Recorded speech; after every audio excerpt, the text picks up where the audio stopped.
마태복음 16장 13절 말씀. 마태는 예수님의 제자 마태인데 예수님을 만나기 전에 세리를 했습니다. 세리. 요즘은 세무 공무원이 좋은 자리지만은 예수님 당시의 세리는 사회 지탄받는 옛날 일제시대의 친일 매국자 같은 그런 비난을 받던 때입니다. 왜 그렇게 됐냐 하면은 로마가 유대 땅을 다스리는데 자기들이 세금을 직접 거두는 게 아니고 식민지의 사정을 잘 모르니까 입찰을 붙입니다. 동두천시에 세금을 얼마 거둘 수 있느냐 광고를 내면 사람들이 지원을 합니다. 나는 동두천시에 100억을 걷어서 바치겠습니다. 어떤 사람은 150억을 걷어서 바치겠습니다. 그러면 150억 바치겠다는 사람에게 지명을 합니다. 그러면 그 사람은 150억 이상 받은 거는 다 자기 겁니다. 200억 걷어가지고 50억은 자기가 먹고 150억만 로마에 바치면 되는 겁니다. 그렇다 보니 그 입찰에 받아서 세금 징수권을 받았기 때문에 자기 이익을 위해서 인정사정 없이 세금을 걷어들이는 겁니다. 그래서 150억만 로마에 바치고 나머지는 다 자기 거니까 그거다 욕심 많은 사람이 백성들의 고혈을 짜가지고 자기 치부하는 겁니다. 그래서 세금 징수원은 아주 매국노, 아주 나라 팔아먹는 사람으로 지탄받던 때입니다. 그런데 마태는 세리였습니다. 세리. 마태가 세무소에 앉아서 사무 보고 있는데 예수님이 지나시다가 보고 그 심중을 읽었어요.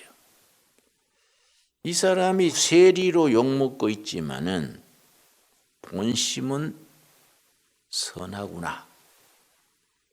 영적으로 갈구하는구나. 영적으로는 그런 사람을 마음이 가난한 자라 그래요. 세상 욕심으로 마음이 채워지지 않고 마음이 비어 있는 겁니다. 내가 이래 살아는 안 되지. 사람답게 살아야지. 내 동족을 괴롭히는 이 세리가 돼서 되겠냐? 이런 마음을 예수님이 읽으신 겁니다. 그래서 예수님이 나를 따르라. 그러니까 마태가 모든 걸 버려두고 그 자리에서 예수님을 따랐다. 그렇게 돼 있습니다. 그런데 그때 마태가 모든 걸 버렸는데 한 가지를 안 버렸어요. 뭘 안 버렸느냐? 세무 공무원 하려면 기록을 잘해야 돼. 집집마다 이 집에는 작년에 수입은 얼마고 세금은 얼마 냈고 미수는 얼마고 다 적는 거예요. 그걸 대장을 가지고 세금 매기는 거지요. 그 마태 세리가 예수님을 따르면서 다 버렸는데 세리로 일할 때 꼼꼼하게 적는 습관은 안 버렸어요. 그 예수님의 제자가 돼 가지고도 늘 적는 겁니다. 오늘은 문둥병자를 고쳤다. 오늘은 고혈압 환자를 고쳤다. 오늘 예수님이 하신 교훈은 이렇다.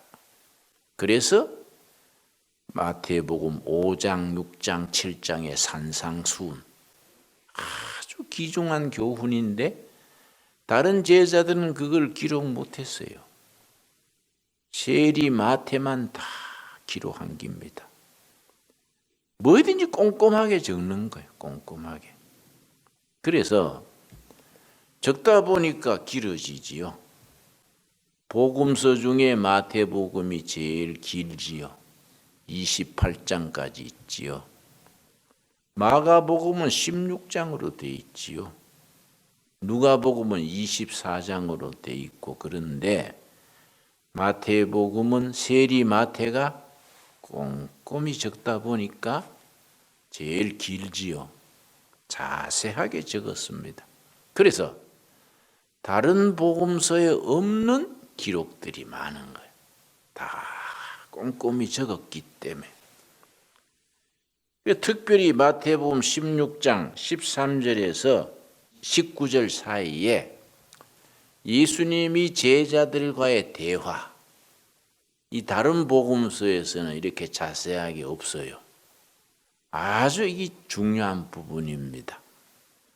13절 예수께서 빌립보 가이사라 지방에 이르러 제자들에게 물어 이르시되 사람들이 인자를 누구라 하느냐. 가끔 성경을 가지고 농담하는 사람이 있어요. 그래서 내 친구 목사가 나한테 예수님은 보신탕을 좋아하셨는가 봐. 뜬금없이 이게 무슨 소리요? 그랬더니 예수님이 빌립보에 게 사러 가셨잖나. 보신탕 해 먹으려고 게 사러 가셨다고 돼 있지 않냐. 그래서 그런 게 성경에 어디 있냐? 그랬더니 13절 얘기하는 거예요. 예수께서 빌립보 가이사라 지방에 가이사라를 게 사러 갔다. 게 사러. 빨리 읽으면 그래 되지 않습니까? 그래서 내가 성경을 가지고 그렇게 우스개 농담하는 거 아니요. 내가 그렇게 웃었는데 그 대신에 빨리 기억이 되지요. 마태복음 16장 13절 예수님이 빌립보에 게 사러 가셨다. 얼른 기억은 하지요. 그러나 성경을 가지고 그렇게 우스개 농담하는 건 아니겠지요. 그런데 가는 길에 제자들한테 물었습니다. 사람들이 나를 누구라 그러지? 그들이 제자들이 14절 이르되 더러는 세례 요한, 더러는 엘리야, 어떤 이는 예레미야나 선지자들 중 하나라 하나이다. 헤롯 왕한테 죽은 요한이 재생한 거다. 아, 옛날 엘리야, 제2 엘리야다. 예레미야다. 여러 가지 말이 많습니다. 그랬더니 예수님이 15절이 핵심이에요. 15절. 너희는 나를 누구라 하느냐? 예수님을 누구라고 인정하고 알고 믿느냐는 그 사람의 운명이요. 예수를 누구로 아느냐? 예수는 정치가다, 혁명가다. 예수는 공자님 같은 도덕 선생이다. 여러 가지 이해할 수 있지 않습니까? 너희들은 나를 누구로 생각하느냐? 사람들은 나를 무슨 세례 요한이 다시 온 거다, 예레미야다, 이사야다 하는데 너희는 나를 누구라 하느냐? 그때 베드로가 척 나서는 겁니다. 하여튼 나서는 데는 베드로가 제일이야. 베드로가 척 나셔서 16절 시몬 베드로가 대답하여 이르되 주는 그리스도시요 살아계신 하나님의 아들이시니이다. 그리스도가 히브리 말로 메시아, 헬라 말로 그리스도, 중국 말로 기독.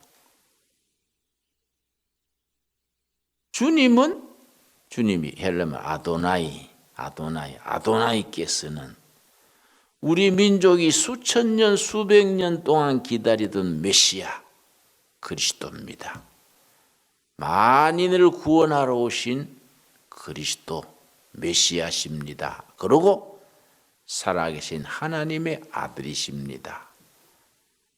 베드로는 성질도 급하고 공부도 못한 사람이고 그냥 뱃사람인데 위대한 사도가 될 수 있었던 것은 바로 16절입니다. 마태복음 16장 16절 때문에 베드로가 성질도 급하고 공부도 없고 교양도 없고 한데 위대한 사도가 될 수 있었던 것은 분명한 신앙 고백이요. 예수가 누구라는 것을 분명히 아는 거예요. 주는 그리스도 메시아시요. 만인을 구원하러 오신 하나님 메시아시요. 살아계신 하나님의 아들입니다. 우리는 신앙 고백 들고 천국 가는 겁니다. 우리가 뭐 교회에서 목회를 했습니다. 천국 가가지고 나는 뭐 교회를 몇 개 개척했습니다. 장로로서 나는 헌금을 얼마 했습니다. 이런 거 갖고 가겠습니까? 나는 땅에 있을 때 내가 믿는 신앙에 내 인생을 걸고 이렇게 믿고 이렇게 살다 왔습니다. 그 신앙 고백 들고 가는 겁니다. 그래서 좋은 교회, 좋은 신앙에는 삼박자가 맞아야 돼요. 첫째는 거룩하고 활기찬 예배. 예배가 거룩하고 활력이 있어야 돼. 둘째는 응답받는 기도가 있어야 돼요. 셋째는 분명한 신앙 고백이요. 신앙 고백이 분명해야 살아있는 신앙이지 실컷 믿고 뭘 믿는지를 몰라가지고 헤매다가 신천지에 따라가 버리고 통일교회 기가 솔깃해가지고 그리 따라가고. 왜냐? 신앙 고백이 분명치 못하면 잘 나가다가 엉뚱한 데로 가버리는 겁니다. 그 내가 한 번은 큰 교회 권사님하고 식사를 하다가 대화 중에 대화 내용이 좀 이상하게 이 권사님이 뭘 믿는지도 모르는 거 아닌가 싶어서 권사님은 예수를 믿음으로 죄 씻음 받은 걸 믿으시지요. 그랬더니 아이고 부족해서요. 믿도록 힘써야지요. 이러는 거예요. 그건 아니거든요. 믿도록 힘쓰는 거는 옛날 말로 학습교인, 배우는 교인이지. 세례교인은 예수를 믿음으로 죄 씻음 받고 하늘나라 생명책에 이름이 다 올라간 것을 믿고 그 믿음을 보고 세례 주는 겁니다. 이해하지요? 그리고 세례 받고 구원사까지 됐는데 죄 씻음 받고 구원받은 신앙을 보고 세례를 주는 거인데 아이고 부족해서요. 겸손한 건 좋지만은 그건 세례교인의 자격이 안 되는 거예요. 학습교인이 수준인 거예요. 그래서 내가 마음이 가슴이 탁 막혀서 권사님 그런 게 아니고요. 믿도록 힘쓰는 건 참 좋은 정신인데 세례교인의 기본이 이런 거 주는 그리스도시요 살아계신 하나님의 아들입니다. 마태복음 16장 16절이 확실해야 됩니다. 내가 그렇게 다 일러준 적이 있습니다. 그 묵박질러가 뭐 그래 믿어요 하고 뭐 권사가 돼가 그 말이 돼요 이렇게 하면 또 상처받잖아요. 이 참 귀중한 거예요. 신앙 고백 들고 천국에 가는 겁니다. 자, 그랬더니 예수님이 굉장히 만족하신 거예요. 베드로의 대답에. 왜냐? 신앙생활의 핵심이거든. 그거이 신앙생활의 본질이란 말이에요. 그거 알고 믿으면은 내가 비유로 말합니다. 초상집에 가가지고 초저녁부터 우는 기요. 아이고 우다가 새벽에 가서 묻는 겁니다. 우리 누가 죽어서 울지? 이런 식이야 이게. 실컷 믿고 몇십 년 교회 다니고 다 했는데 뭘 믿는지 몰라. 그 이해가 안 된다 이러면. 그러니까 마태복음 16장에서 제대로 적은 거예요. 제대로.